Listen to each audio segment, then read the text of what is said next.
Good evening, everyone. Thank you all for being here tonight. It's Monday, January 19th. We've got three committee meetings tonight and our normally scheduled Common Council meeting at 6:30. Just wanted to bring something to your attention as we posted these meetings. Two of the committee meetings, the Finance Committee and the Board of Public Works, well, let me back up. All four of these meetings were posted sometime last week, like Tuesday or Wednesday. But those two, the Finance Committee and the Board of Public Works, was posted for today at 6:25 a.m.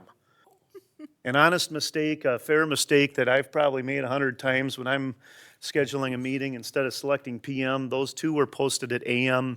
As you pulled up and looked at these, at the meeting calendar, it looked normal to me because you just probably wouldn't have noticed the AM versus the PM. Just wanted to bring that to your attention. We talked to Ian about it. These are committee meetings.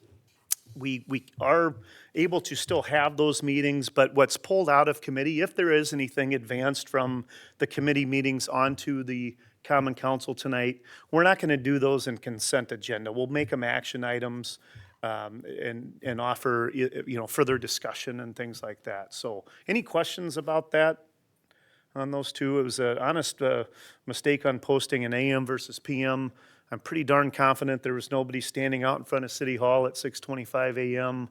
looking to come to a meeting, but no, you weren't. Did I say that okay, Ian? Yes, because the committee meetings are just recommendations and everything was posted for consideration at 6:30 tonight, notice was still given. Okay, all right. I would like to call to order a meeting of the Licensing Board. It is, like I said, Monday, January 19th. We've got Alderman Butchlick and Alderman Zingsheim and myself here. Our first item of business is the Licensing Board regular meeting minutes from December 15th, 2025. Motion to approve. Second. Any comments, questions? All in favor, please signify by saying aye. Aye. Aye. Any opposed? That carries. And our own single item for consideration tonight is a notice, and it's a Class B combo license availability notice. Clerk, anything you want to add on that tonight? Sure, just that it's coming from an availability from the Omicron. They closed, I'm not sure exactly which date, back in 2025, but they brought us the license, they surrendered it on December 30th, so we just wanted to make the licensing board and the Common Council aware of that availability in the Class B combo license. So we will be publishing that for in the paper, and then we will wait 30 days for those applications. Great. Thank you. Any questions on that? All right, seeing none, we will adjourn our licensing board meeting. I don't think we need a vote on that, right? That's We do just not, correct. Yeah. All right, we are adjourned. Thanks. Good evening. I would like to call the order of the Board of Public Works. We have three items on the agenda. Item number one, approval of the minutes from December 15, 2025. Motion to approve. Second. Alderman Berquist and Alderman Schmidt. Is there any corrections, deletions? There are none. All those in favor? Aye. Opposed? Motion carried. Item number two, award contract for Fire Station 1, bid package 8, landscaping. Good evening, Chief. Is he on? Can you hear me? Yep. I'm on. All right, first and foremost, first up, I have a award of bid package number 8, a request to approve a contract. The first paragraph of my memo just summarized it. We, C.D. Smith, as our construction manager, placed notice and took all the bids for multiple different bid packages for the construction of Fire Station 1. We opened all those at one time, listed them all out with the intent of awarding the lowest bidder for all the bid packages. We noted that there was two particular bid packages, number 8 and number 10 are before you tonight, that were comprised from companies that use non-unionized labor. Therefore, they can't contract with C.D. Smith directly, and those contracts have to be held with the city directly. So tonight, we're bringing those two contracts forward for your approval. Bid package number 8 is for landscaping. I think we had 5 or 6 different bidders for the landscaping package. Again, the lowest bid came in at $90,086. After the bids were in, C.D. Smith did a review of the project and determined that we probably needed another 2 inches of topsoil.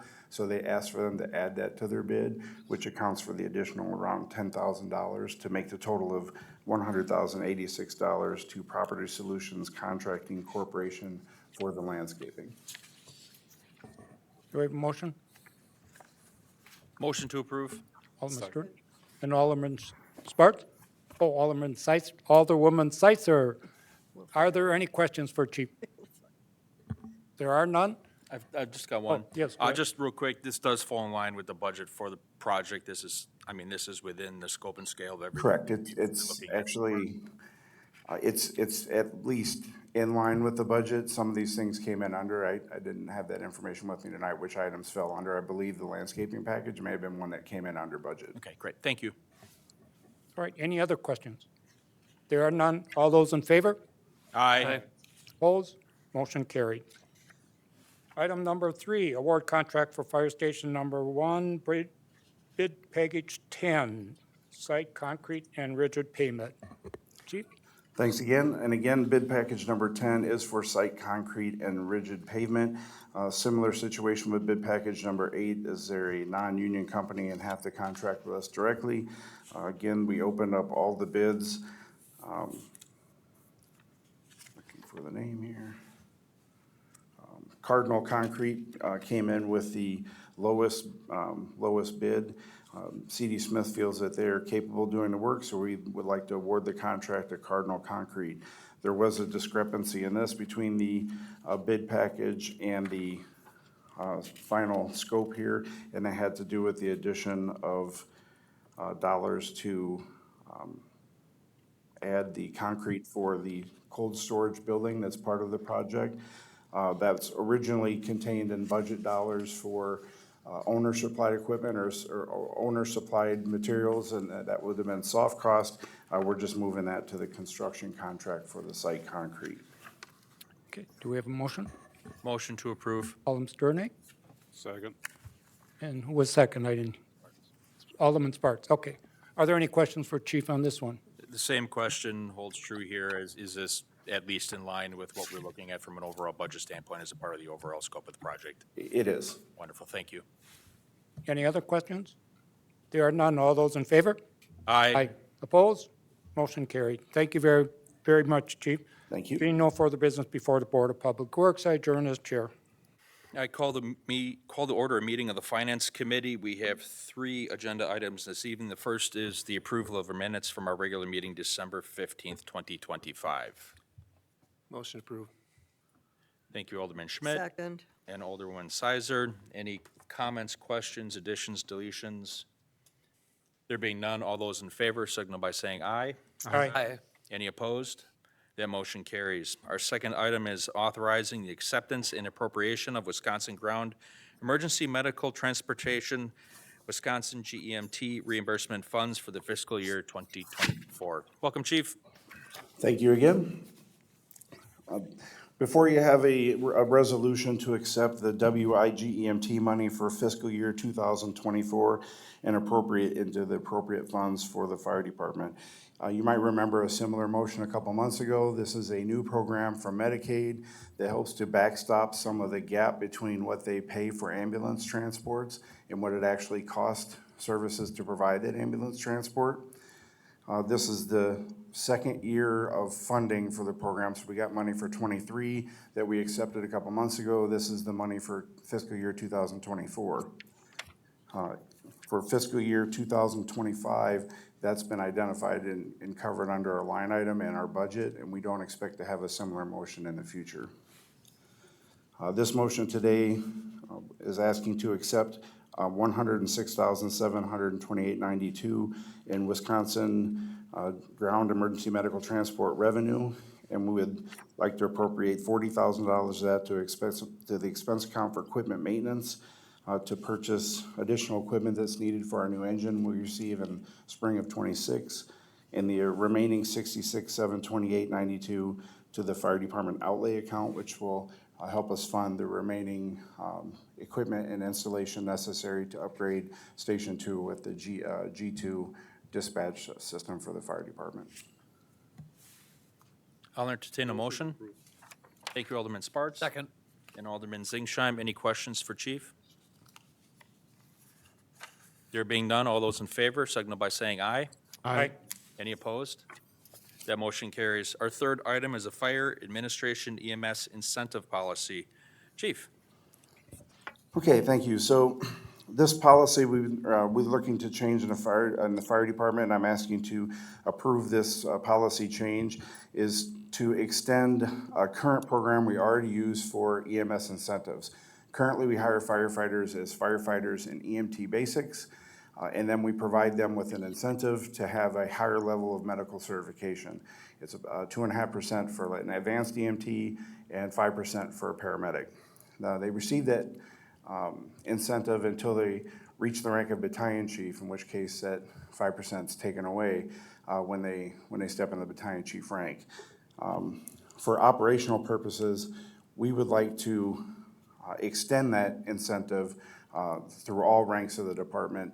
And that way it would give us additional people to maintain those paramedic licenses, which would maintain their ability to function, not in normal staffing situations, but at time of peak volume or simultaneous incidents where we're otherwise short of personnel. We would maintain that many extra paramedic level certified people to press into action.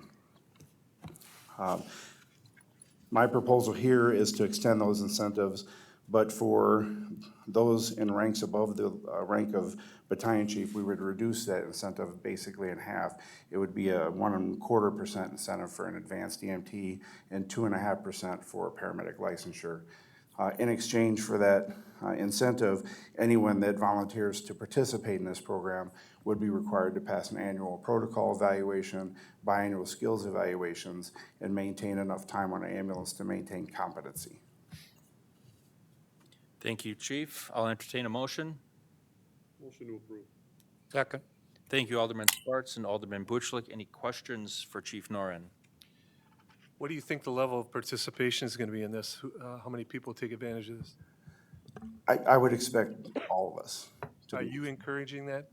I absolutely encouraging it. I think that beyond the serviceability of having extra people to press in, and this has happened several times in the last couple months where we've run out of people and we could use those extra personnel instead of having to wait for calling people. We could get an ambulance or intercept vehicle out the door faster. So, yeah, I do encourage it. I also think that it's really applicable because all of our command staff supervise paramedic level staff, and I think it lends to credibility when you're enforcing rules, protocols, procedures, that you're also competent in those procedures as well.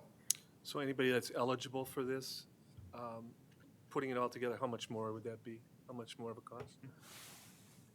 I didn't bring that number. I'd hate to shoot from the hip on it.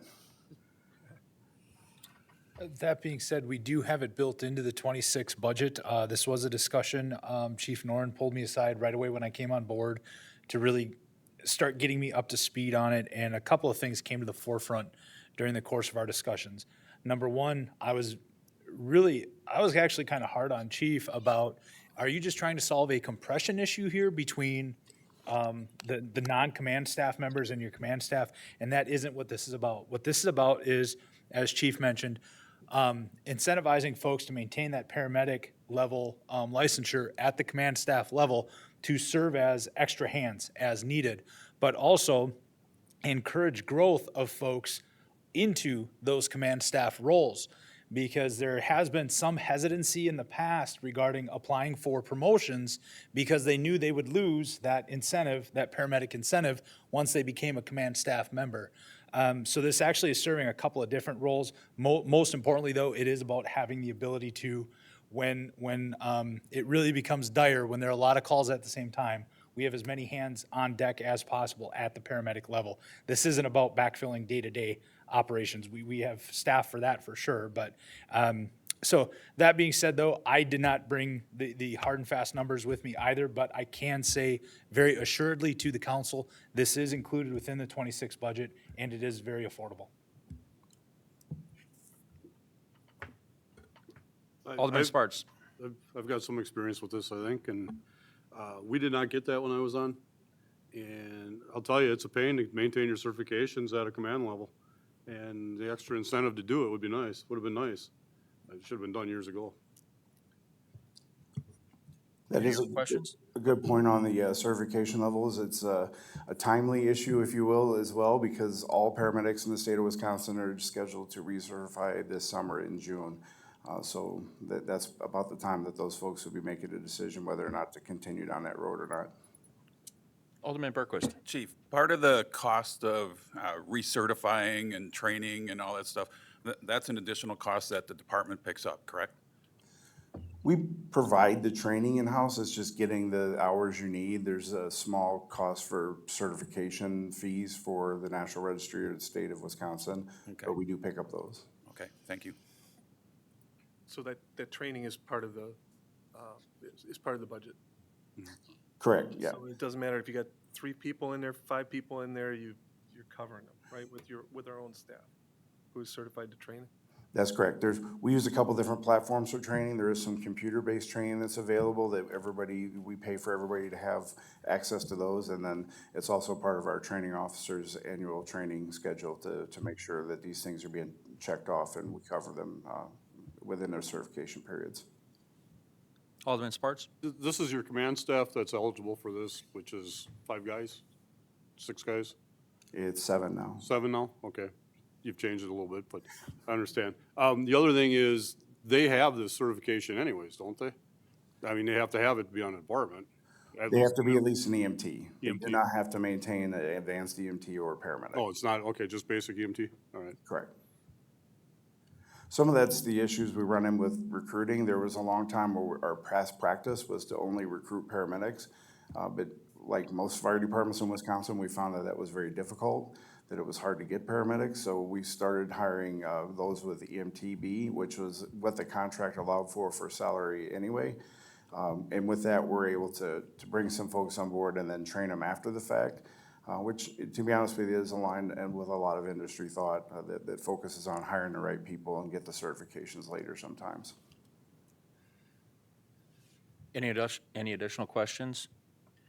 Chief Norton, I appreciate you bringing this proposal to the council. Finding a way to ensure that we've got the level of training and certification necessary to be able to serve our community, which is first and foremost. But second of all, doing it within the confines of our 26 budget. So I applaud you for that. If there's, sorry, one I'll more reiterate question. that. Bill, And go right I ahead. also think that it's appropriate because you're not going to be doing this as your primary tasks, right? To have, to reduce that bonus. Yeah, that's a good point, and it got brought up in our deliberations when we talked about it as a city administrative staff. This isn't to take the battalion chief out of that role while he's on duty. This is, for instance, if I've got some things that can be pushed aside for a while and take an ambulance with Chief Forrester there, and we have to take a call because we're 4 or 5 ambulances deep. That's what it's above and beyond. It also increases the amount of people that we can potentially get involved on group calls. Obviously, you know, as time's gone on, our residency requirement has relaxed a little bit from what it was 20 years ago. When we page people in, sometimes those people are coming from exceedingly far away now. So it does increase the amount of people we can page back in emergencies. And like I said, this is a natural progression of this kind of regional system-wide EMS that we've been kind of growing into. You know, as we engage with Kewaskum and that Kewaskum ambulance service area, you know, we obviously take more calls, and we've reduced one available ambulance for mutual aid. So we have to make sure that we're always planning for, here's normal operations, here's plan B when that gets overrun, here's plan C when that gets overrun. So this is very much a resiliency for our EMS system. Any other questions? There being none, all those in favor signal by saying aye. Aye. Any opposed? That motion carries. Thank you, Chief. With no further business before the Finance Committee, I adjourn as chair. Good evening again. It is Monday, January 19th, 2026, and this is a meeting of the Common Council of the City of West Bend. More than 24 hours in advance of tonight's meeting, notice of the time, place, date, and subject matter of the meeting was posted in accordance to Wisconsin state statutes. Clerk, can you confirm this meeting was properly posted? That's correct. Thank you. I invite you to join me in the Pledge of Allegiance.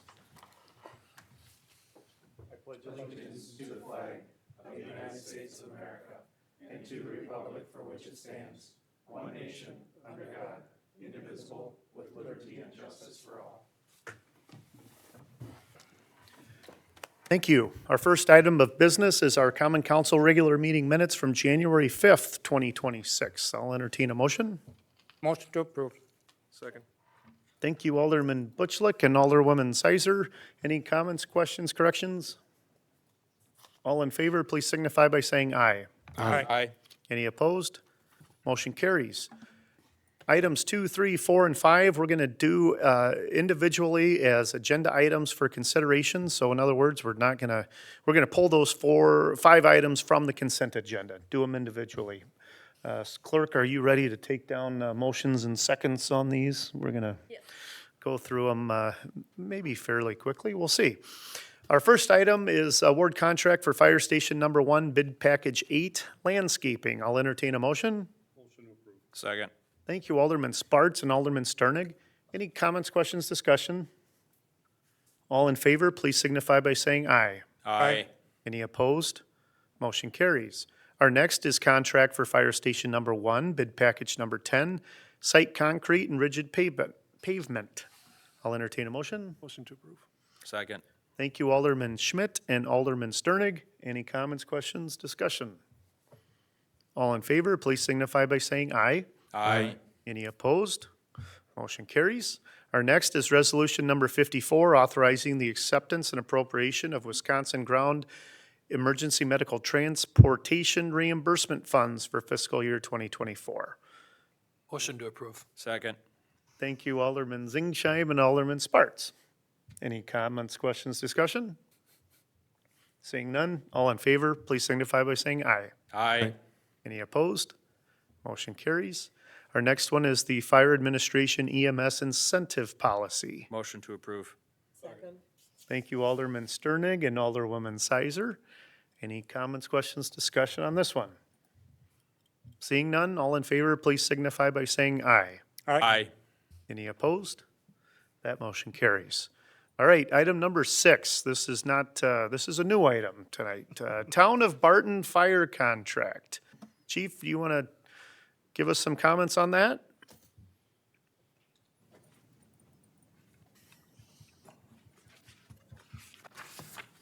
Thank you. We have successfully renegotiated our contract, which expired this year for the town of Barton for fire and EMS protection.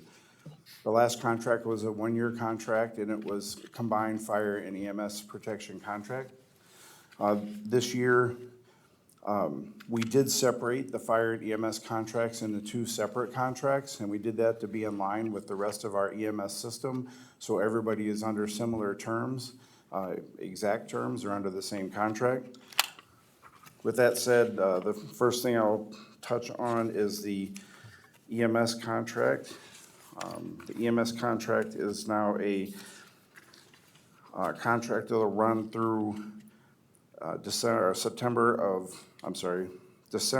2029, 2030. There's an early out at 28 and 29, which is an option for them to seek to get out of the contract if innovation grant funding was not found to supplement the program. This is a similar agreement than what we have, or it is the same agreement what we have with all the other communities that we contract with EMS currently, and basically takes them out to that same timeline. With that, they pay the same fee for the service that everyone pays for the EMS, and it's a per capita fee. That, if you remember, that fee is set up basically there's a cost. We set up what our expenses are to run the EMS program. We subtract anything we get for user fees from billing, things like that. For these first couple of years, we did apply a portion or 30% or so of the SAFER grant to that, to reduce that. And whatever's left over is the deficit or the cost to run an EMS program that is not covered by user fees or other grant funding. That deficit is divided out equally on a per capita basis for all the residents throughout the districts involved. I can give you the 2026 pro-rational share for the town of Barton is $35,342. It's important to note that every year I readjust the budget based on the experience in the previous year and the assumptions for the upcoming year and redo that budget and reset that fee every year. That's important to note because everybody that's in the contract with us also has an equal share in the risk, for price increases or inflation, things of that nature. So with that, I would, unless there's any questions on the EMS contract, I'll switch over to the fire contract. So with the fire contract, I did what I had done with the other contracts we had to split up in the past and basically subtracted the cost of the EMS portion out from what we did in previous years for the fire, and whatever the remainder was considered the fire contract. The first year, we applied a 6% increase to the fire contract for that. Subsequent years, increase of 3.5%, or approximately 3.5%. I believe we used round numbers here, but it's approximately 3.5% to be a 3-year fire contract with the town of Barton. That one's 3 years. You mentioned EMS is 3 plus 2 more. Is that fairly typical? I guess, why wouldn't this fire contract be 3 plus 2? To be honest with you, last year was a 1-year contract. As is no secret, there's a lot of talk and speculation about the future of fire and EMS services in the contract. That's one of the reasons why the town of Barton chose to go with a 1-year contract this year. This year, we chose to go with a 3-year contract. I chose the 3 years because it coincided with the early out years, should they choose to change things at the 3 years. If not, I would anticipate as we get closer to the end of that, or to that 3-year point on the EMS contracts, I'll be having active discussions with anybody in that agreement to look at a follow-on agreement. And I've been pretty adamant in saying all along that the provision of fire and EMS services is not something that should be done on a year-to-year basis.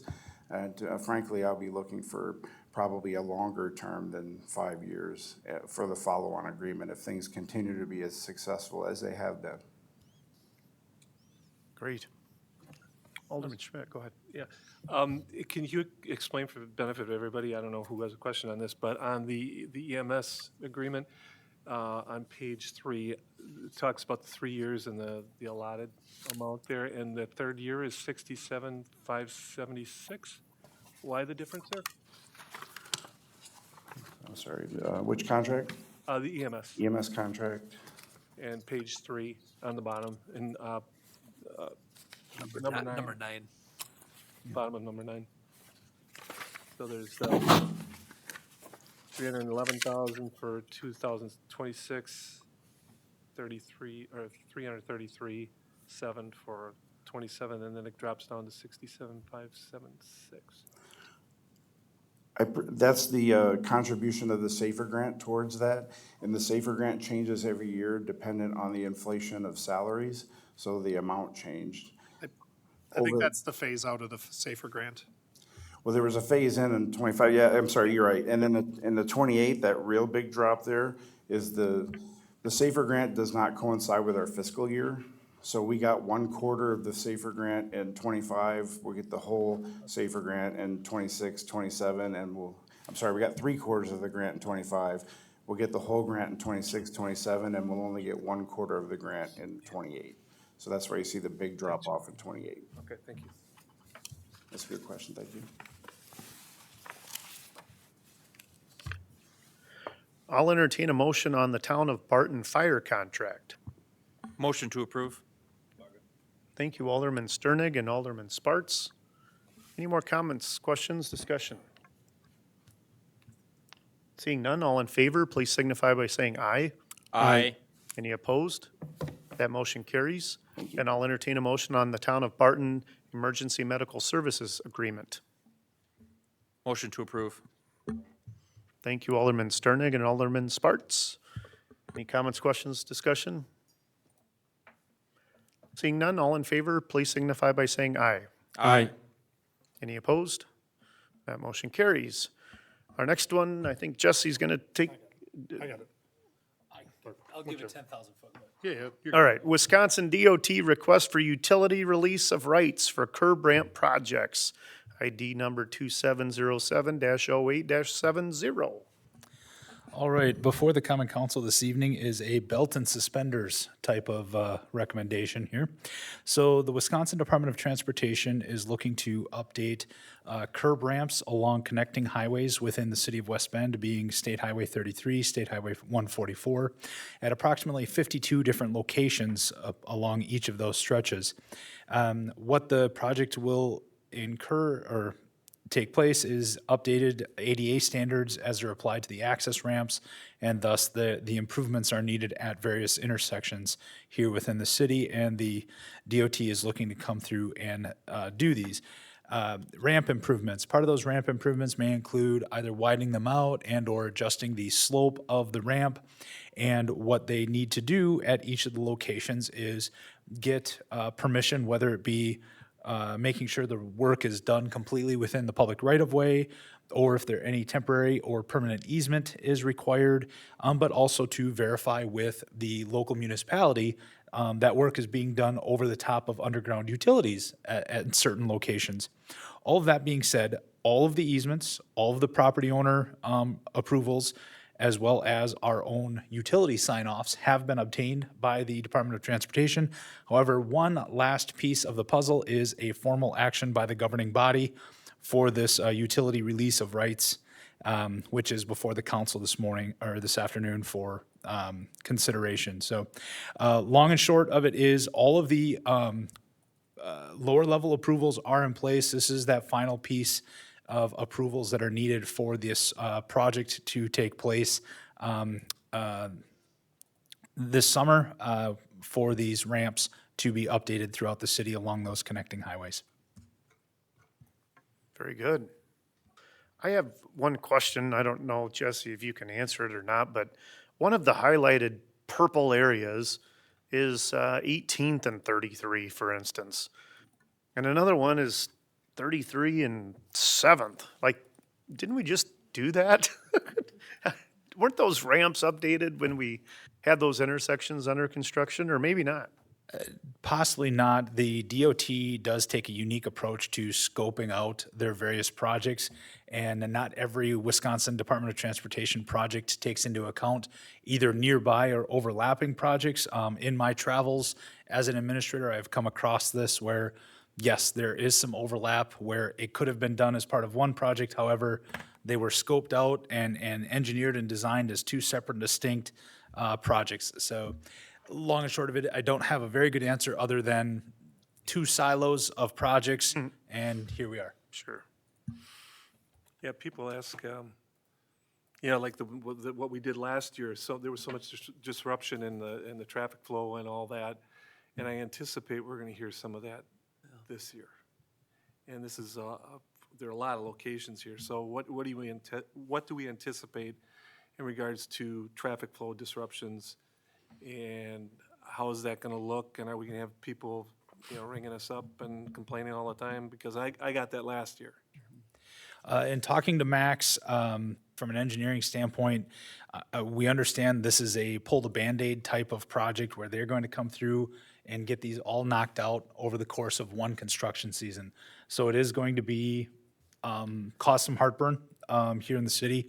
But that being said, it is a state DOT project, which we have little to no authority over, other than if there are traffic hazards that are realized, our police department, our public works department can work with the DOT contractors to make sure we mitigate those to the best we possibly can. But at the end of the day, it is a state project. It was last year too, is it my understanding? Yes, and we're at the mercy of So that. It's not the city that's doing this. It's state DOT. Correct. This is 100% a DOT project for these ADA accessibility ramps along their connecting highways here in the city. Yep.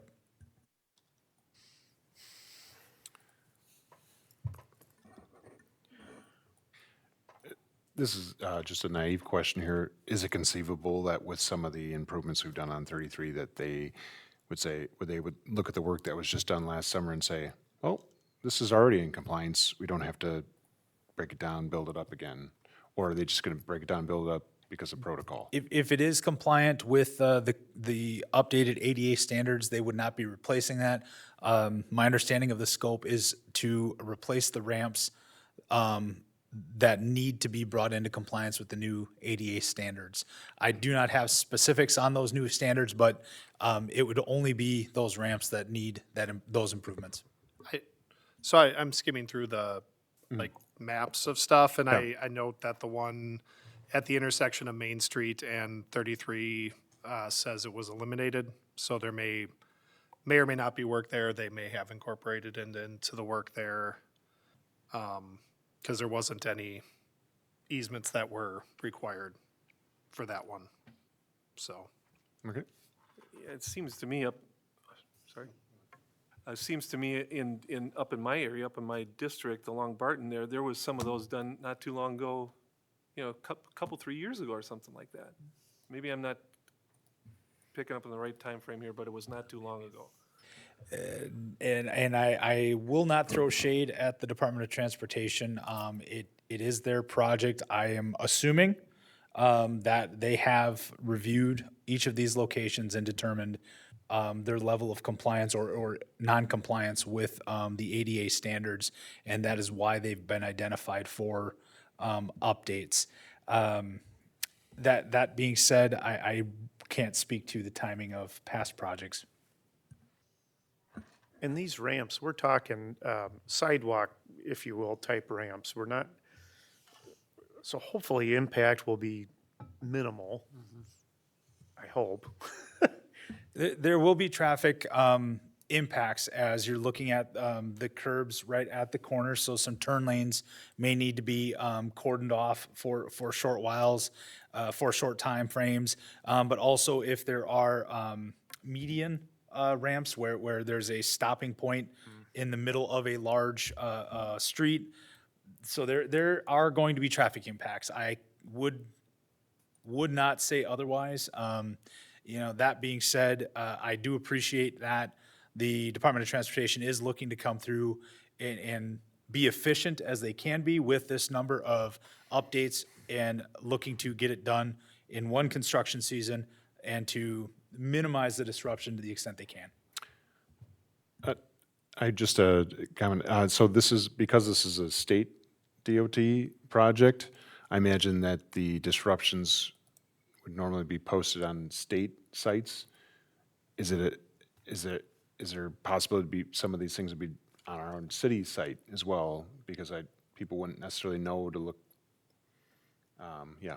Well, I'll be happy to work with the communications team to see what we can do about sharing the DOT's news with the community. I think you're spot on that many members of the community look to our informational feeds, whether it be social media or website, before state level website or news releases.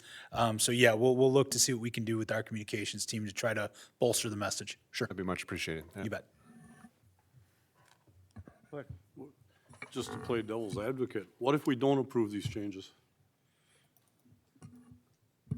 They'll go through condemnation and get it anyway? Yeah. Eminent domain type stuff. Yeah, well, and keep in mind, I mean, the other thing is, all this is, and this was like my concern in looking at it, is I don't love the way they word them, but all we're doing is saying the work that's done over top of our utilities does not interfere with our easement. So none of this is our property per se, it's all DOT right away. These are easements where somebody else, we have a utility easement underneath somebody else's property. And we're just saying, yes, to the extent that we have any rights, you're not interfering with our rights. And it's just a check the box type of thing for them. It's not like they absolutely need to acquire it the same way they would with like a temporary access easement. Yeah, but we got to deal with the fallout. But then at the end of the day, this is for the benefit of our community, okay, and the people that, you know, utilize that. You know, we have quite a few people wheeling their wheelchairs through, and this is a benefit to them. One thing would be cost. Is there a 80-20 or is this 100%? This is completely a state project. This isn't a share. No cost share by the city. Thank you. I agree with you, Brett. This is a good thing. Not a bad thing at all. I don't want to be misunderstood, but just trying to understand the impact that it's going to have and how what we're going to have to deal with. I think it's, I don't know if anybody in our community is watching this conversation right now. I think it's great that we are having these concerns. We just went through it, right, with these 3 intersections. And if this does cause quite a bit of disruption, people in our community will point the finger at this group of folks sitting right here. They'll say things like, well, why didn't you force them to do the work at night? Why didn't you force them to do the work within a certain time period or whatever? We have no control over this. This is a DOT project that we are just approving the fact that they're going to come and work over a right-of-way of city-owned property underneath. But other than that, we have zero control over who does this project, when they do the project, what time of day they do the project. Again, great conversation. I agree with all the concerns, and you're right, Brett. This is for the benefit of our citizens, and hopefully people can see that when it's completed and looks nice, so. And just a comment, and being part of Public Works, the last 3 projects that were done this past year were basically in the street when you get to the stop sign, so there was a lot of traffic flow that had a lot of impact on.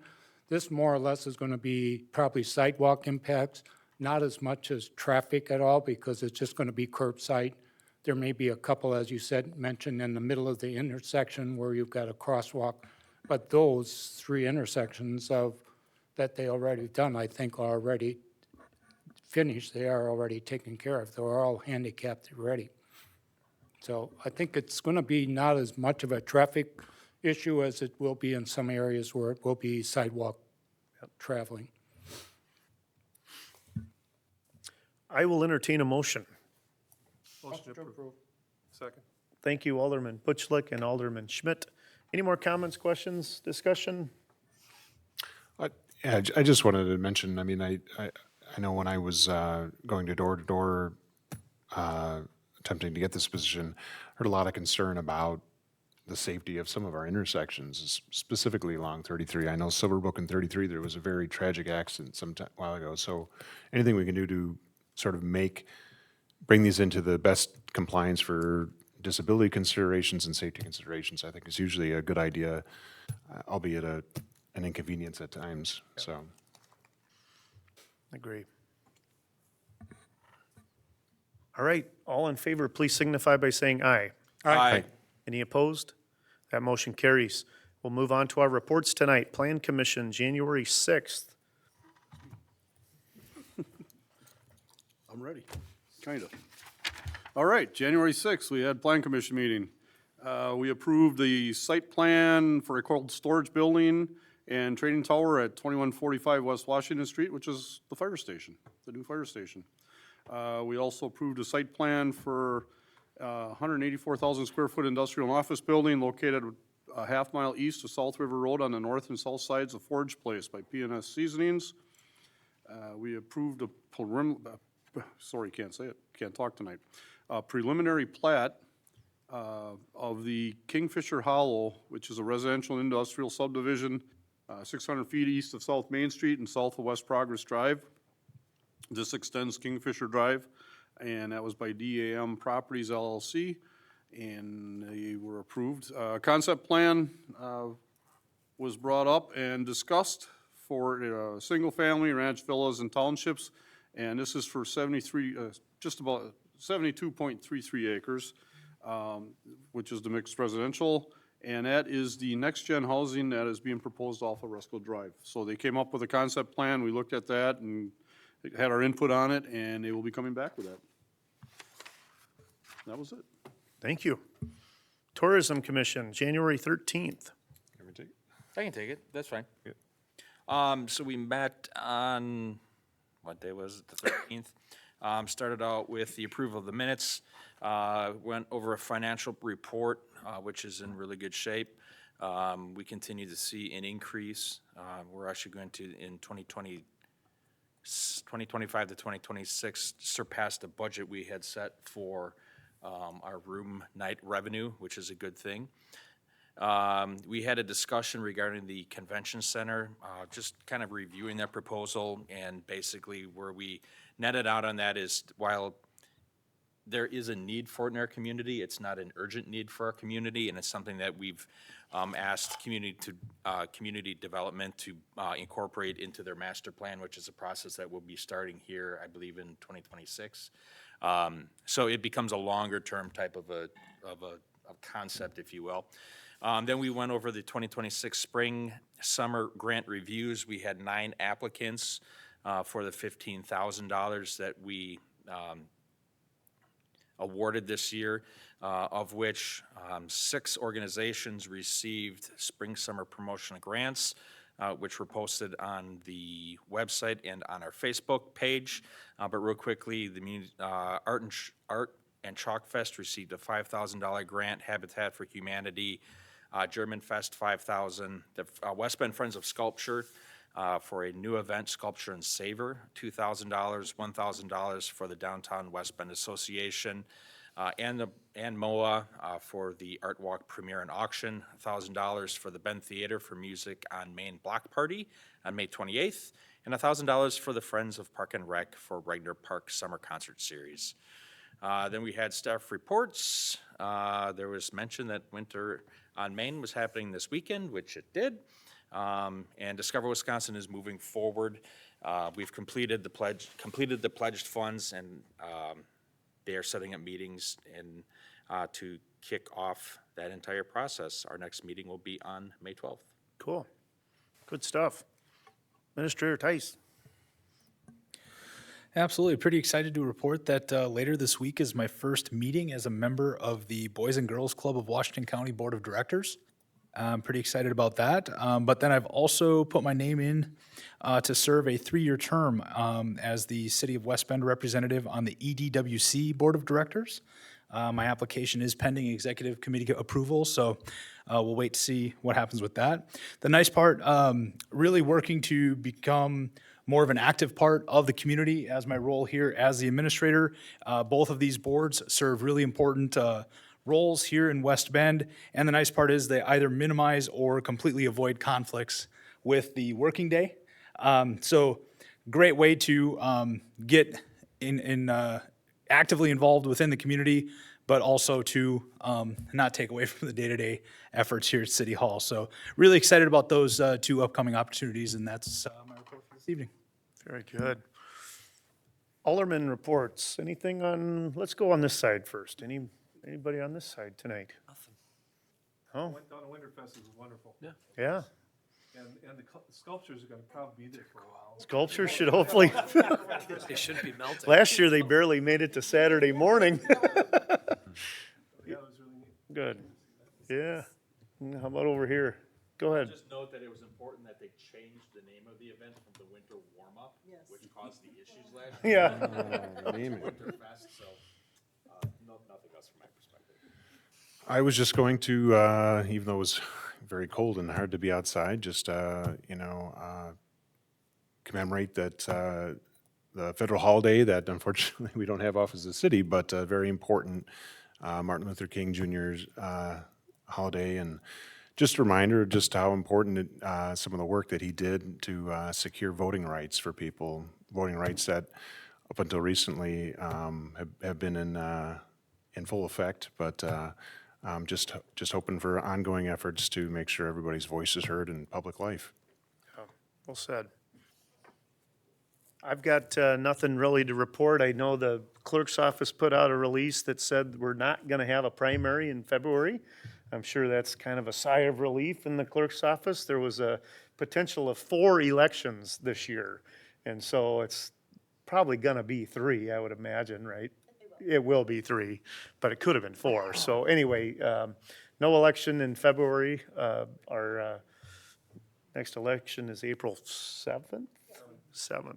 So anyway, I've got nothing else to report. Appreciate everybody being here tonight. Be safe in the cold weather. I mean that, be safe. Put on a jacket and have a backup pair of gloves and something to put on your ears just in case you get stuck somewhere, but, Especially if you're going on a bike ride. or going on a bike ride, so. Have a great night, everybody. We're adjourned.